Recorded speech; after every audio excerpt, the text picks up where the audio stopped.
plus local. Jamais seulement local. Les plantes passent les Alpes. Les prunes arrivent de Briançon, parce que, ou bien de Gap, ou bien du Queyras en tout cas, parce que on travaille de l'autre côté. Les gens émigrent et rentrent avec des plantes. Et c'est qu'on pense que c'est une plante typique d'un lieu, a été portée par quelqu'un qui arrivait d'autre part, et c'est un peu comme nous. De local, nous avons tout et rien. Voilà. Donc la pomme d'Elo. Donc ça, c'est une pomme qui est très cultivée en Savoie. Elle a été ramenée des campagnes napoléoniennes, donc elle vient de Russie. Et c'est une pomme de grande garde qui est très douce, très très douce, aucune acidité, qui était tout autour d'Albertville. On la trouve à Albertville, elle va jusqu'à Grenoble et elle, oui, vers la Chapelle du Bar, à cheval entre Savoie et Isère. Et puis elle monte à Bourg-Saint-Maurice, elle prend les vallées, l'avant-pays savoyard, un peu en Haute-Savoie, mais quelques exemplaires. On n'en trouve pas beaucoup de vergers. Mais c'est pas rare de tomber sur un Elo en Haute-Savoie et j'en ai trouvé aussi dans l'Ain. Donc c'est une pomme finalement qui s'est pas mal développée à cause de sa rusticité. Et les plus belles sont mises à la cave et les autres passent au cidre. Ces variétés, il en est arrivé donc de partout, des milliers en France, il y en a à peu près 5000 variétés en France. Et elles se sont implantées un peu partout. Et au fil des décennies et des siècles, certaines se sont remarquablement adaptées à certains endroits et d'autres n'y faisaient absolument rien. Donc il y a eu une sélection qui a été faite et à la suite de cela, eh bien, on peut dire qu'il y a des variétés qui sont devenues locales parce qu'elles sont bonnes. Elles sont bonnes à cet endroit-là et très mauvaises ailleurs. This variety is a famous Lavanthaler variety because its name has the name of the region here.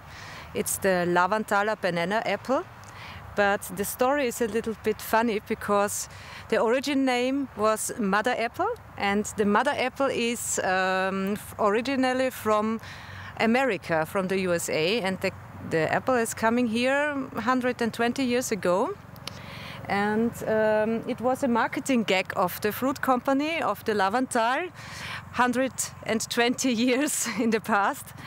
They thought about this is a very sweet apple, and this was not known here in this time, and so they said it will be tasting like a banana. Nobody knows what a banana is 120 years ago, and so this was very. Everybody has thought it has been very good and very tasty, and so this was selling impact. And everybody is cultivating here banana apple and send this to Vienna, the capital of Austria, of the Count monarchy. You know, it was a million city. And so they sold it there as a very famous, originally variety from the Lavanthaler, but it came from the USA. But it was a marketing gag, and it works since 120 years very good.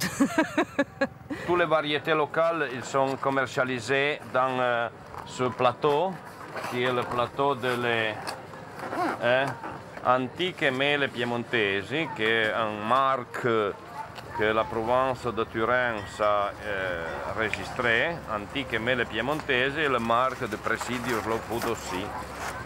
Donc ce plateau qui raffigure une ancienne peinture qu'il y a dans le château de Manta et qui est intéressante pourquoi elle raconte une liaison France-Piémont.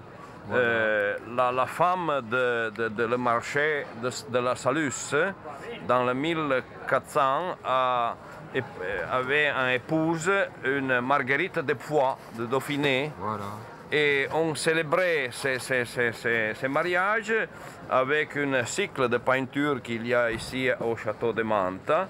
Et ici c'est la raffiguration de cette variété. Non, de cette peinture. Ah, non? Voilà. Ce que je trouve vraiment local, dans le sens typique du terme, c'est que les vergers ou les groupements d'arbres fruitiers étaient uniques, même par rapport avec chaque famille ou chaque village, choisissaient un groupe ou un certain nombre de variétés qui correspondaient uniquement avec leur situation physique, climatologique et édaphique, ça veut dire les sols de leur lieu d'habitation. Et ils sélectionnaient également un certain nombre de variétés qui correspondaient à leurs besoins économiques. Donc, chaque groupement d'arbres fruitiers, dans cette vallée au moins, et je suppose c'est vrai ailleurs, était une sorte de groupement unique de variétés. The trees are planted in the orchard in ripening sequence. So down the bottom of the orchard here, there are the early varieties, in the middle, mid-season, and at the far end, the very late varieties. Because with pears, the early varieties are the most difficult to grow commercially and the most difficult to sell because they've got no shelf life.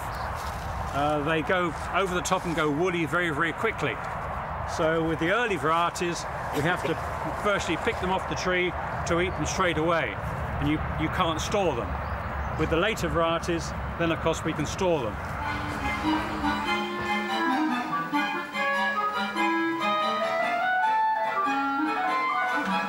L'auteur, le créateur de cette pomologie artificielle s'appelle Francesco Garnivalletti. Il était originaire du Piémont, confitier. C'est-à-dire qu'il a commencé sa carrière comme confitier, ça veut dire qu'il travaillait pour la création d'objets en sucre. Et sur cette base, il est passé à la chéroplastique,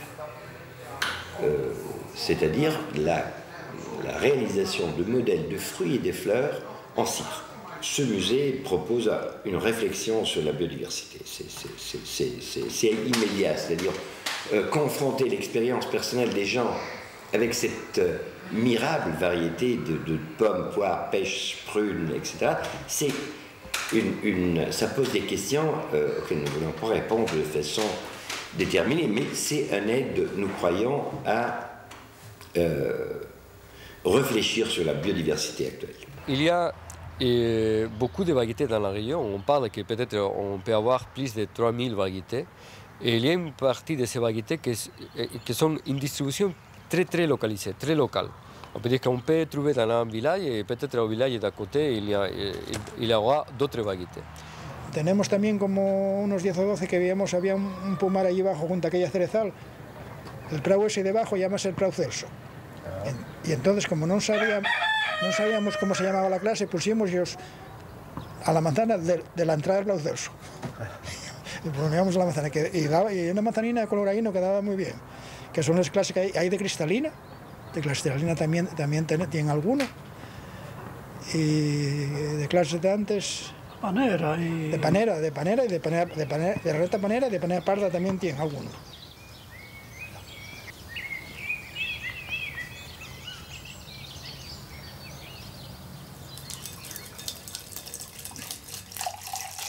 Esto es más como la espuma.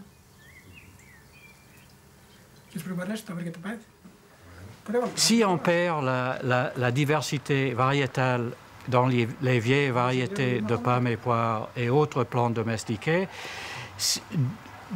dans l'avenir, dans 10 ans, dans 100 ans, dans 1000 ans, s'il y a changement climatique, comme on est en train de voir qui se passe actuellement, on n'aura pas la banque de gènes qui va nous permettre de s'adapter à ces changements. Right, come through this way.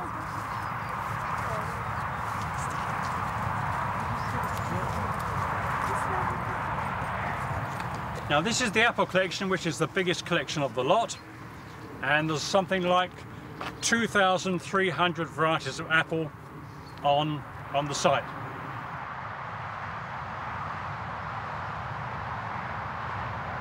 This is one variety that Richard Harris would have brought back from France for Henry VIII. So you could well be eating an apple that Henry VIII munched on with Anne Boleyn.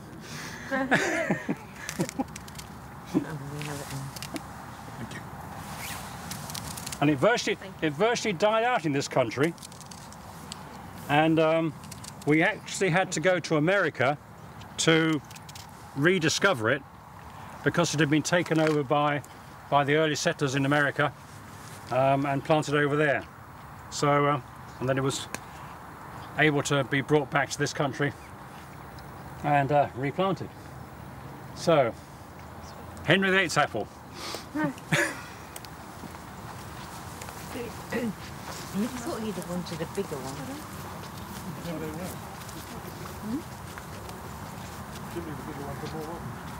Les croqueurs de pommes ont eu une importance essentielle puisque ce sont eux qui, à la fin des années 70, ont démarré et ont attiré l'attention sur ce patrimoine fruitier important. Et donc, ils ont mené une action d'inventaire et de sauvegarde qui était très importante. Ensuite, il y a eu le relais aussi par les institutions qui ont créé au niveau national ou régional des conservatoires que l'on retrouve en PACA, en Rhône-Alpes, en Midi-Pyrénées, en Aquitaine, en Nord-Pas-de-Calais par exemple. Questa collezione è stata realizzata a metà degli anni 90 in seguito a 2 iniziative Interreg finanziate dalla Regione, che ha inteso con questo impianto radunare e iniziare un lavoro di riordino di tutte le collezioni di melo e anche di pero più in là antichi o comunque tradizionali, realizzate in varie parti del Piemonte presso istituti agrari o presso anche privati vivaisti o agricoltori che avevano questa passione. Questa è un esempio di mele tipiche di qua, è la mela grigia di Toriana. Toriana è una borgata di Barge, che è 2 comuni più in là. È del tipo delle mele che vengono compostate per produrre le mele in composta vendute in botte appunto ai navigatori.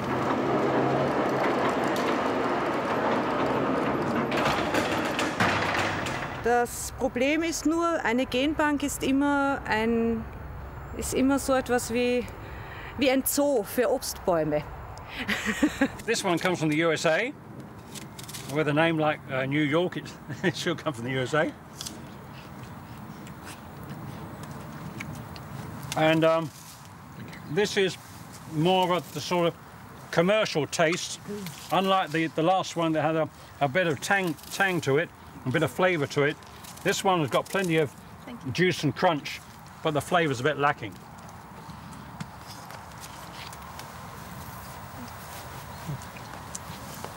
Es ist genauso, wie man Eisbären im Tiergarten anschauen kann oder Panda-Bären oder was weiß ich, Wölfe, haben wir dann hier die Äpfel stehen und das wollen wir nicht. Wir wollen, dass die alten Sorten wieder hinaus in die Landschaft kommen und deswegen probieren wir auch diese Sorten, den Nutzen dieser Sorten für die Bevölkerung herauszufinden. Und eben das ist auch ein Teil, dass wir eben versuchen, wieder alte Sorten ins Erwerbsobstsortiment zu bringen.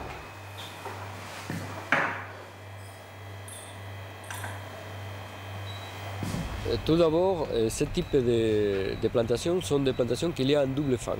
D'un côté, la conservation des variétés, mais aussi pour évaluer les variétés, aussi pour les caractériser à niveau morphologique. Même dernièrement, on travaille aussi sur les marqueurs moléculaires pour les caractériser aussi à niveau génétique. Et bon, il y a autre côté, on a fait aussi des croisements pour l'amélioration génétique qu'on a commencé à partir des années 89 exactement. Et ça, c'est un autre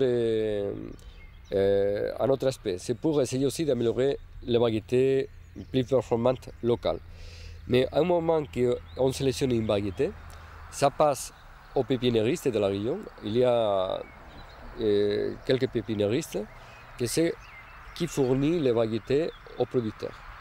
alors que maintenant, à la région, et même un peu dans les régions du nord de l'Espagne, de l'Espagne tempérée et humide, atlantique, les variétés plus cultivées, c'est les variétés qu'on a sélectionnées ici.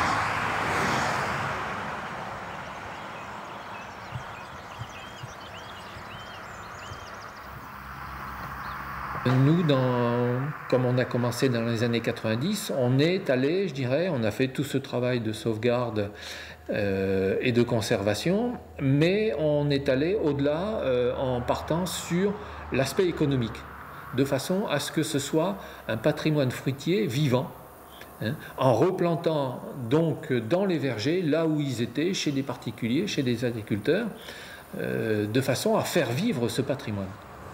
Et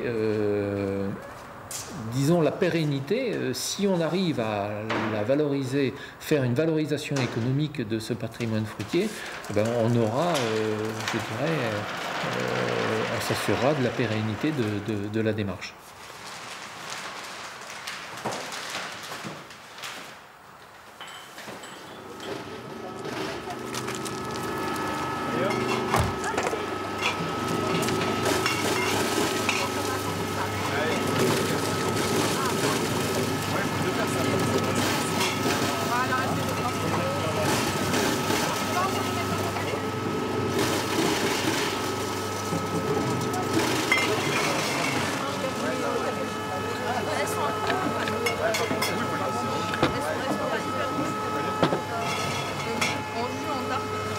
Un bon rythme là, hein.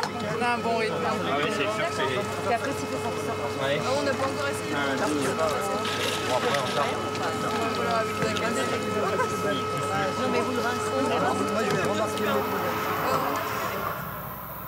Beaucoup de jeunes ou de nouveaux qui s'installaient dans la région, qui cherchaient donc une activité et à développer des activités agricoles, se sont adressés aux propriétaires qui possédaient encore ces vergers et qui ne souhaitaient pas y travailler, ou parce qu'ils étaient vieux, ou parce qu'ils habitaient la ville.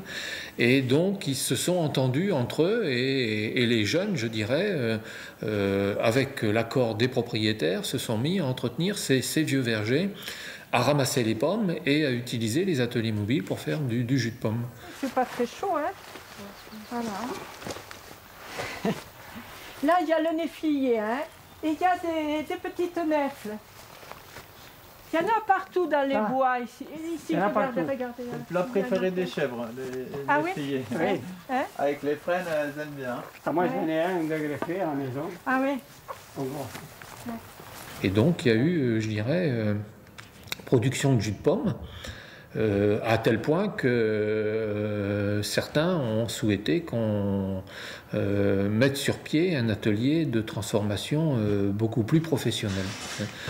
Donc on a démarré l'année dernière avec 2 chaînes de fabrication, une chaîne de fabrication jus de pomme, une chaîne de fabrication conserve, confiture avec la stérilisation, et on a commencé, il y a eu 120 utilisateurs l'année dernière.